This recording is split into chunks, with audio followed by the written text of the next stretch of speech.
our devotional series about encounters with Jesus, we've seen how Jesus has restored, how he's healed, how he's called, and how he's clarified. And these are all powerful moments. But what if an encounter with Jesus leads to a powerful moment that is met with fear and rejection? That's what happened in Mark 5. The story of the demon-possessed man is where a town of people rejected Jesus out of fear.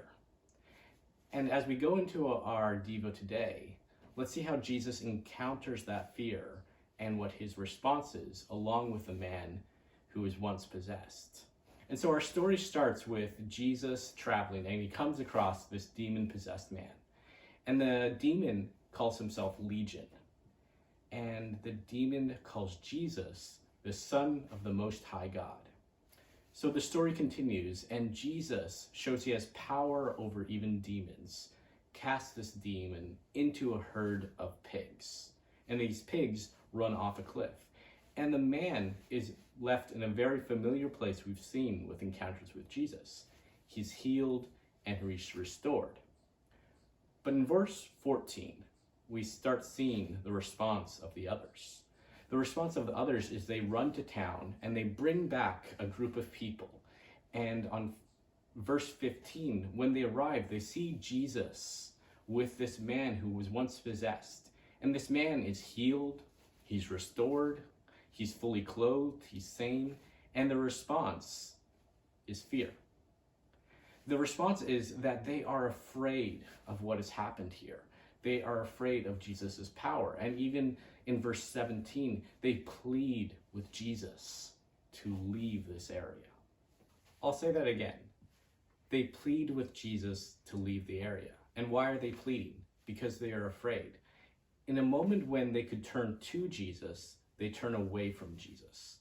The reality is, this group of people were not ready for an encounter with Jesus. An encounter with Jesus caused them to fear and to want him to go away from them.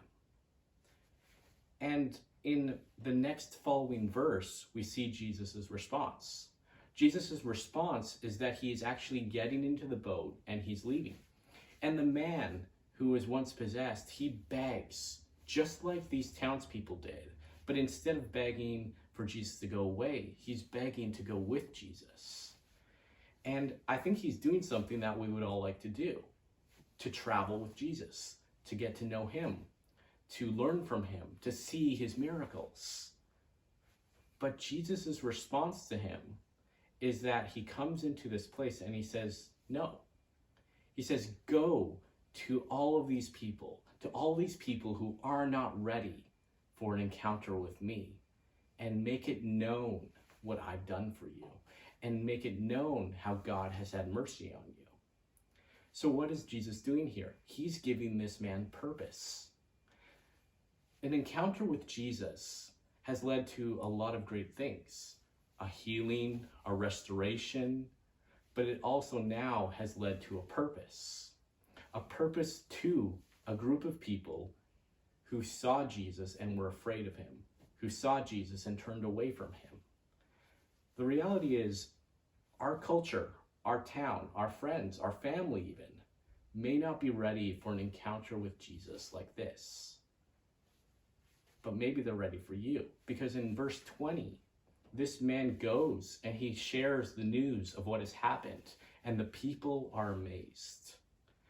The people weren't ready for an encounter with Jesus like this, but they were ready for hearing about Jesus a little bit more, and that's what this man does. And that's what we can do too. As we continue to call people, as we continue to reach out to people, I want you to think about the people who aren't in our church, the people who may not know Jesus. They may not be ready for an encounter with Jesus like this man went through. They may be like the townspeople. They may reject it, they may fear it, they may turn away from it, but perhaps they're ready for an encounter and a relationship with you. You who has met Jesus. You who has been restored in certain ways. You who may still be struggling with things, but have been given a purpose to go and make known what Jesus has done with you. And so go and be purposed, because an encounter with Jesus gives us purpose.